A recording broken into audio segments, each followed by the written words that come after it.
மஞ்சள் போட்டுருக்கேன், பெருங்காயம் போட்டுட்டு ஒரு 3 விசில். என்ன பண்ணுறீங்க?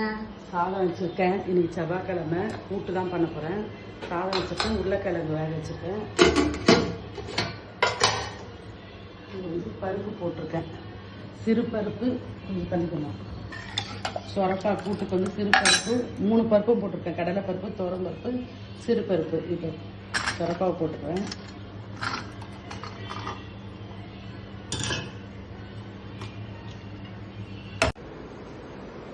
வணக்கம். இன்னைக்கு என்ன நினச்சுன்னு பார்க்கலாமா? சொரக்காய் கூட்டு, சிறு பருப்பு, துவரம் பருப்பு, கடலை பருப்புலாம் போட்டு கூட்டு பண்ணியிருக்கோம். தேங்காய் அரைச்சி, ரசம், வெள்ளை சாதம், உருளைக்கிழங்கு வறுவல். இதுதான் இன்னைக்கு லஞ்ச் பாக்ஸ் ரெசிபி. இதுதான் லஞ்ச் கட்ட போகிறேன்.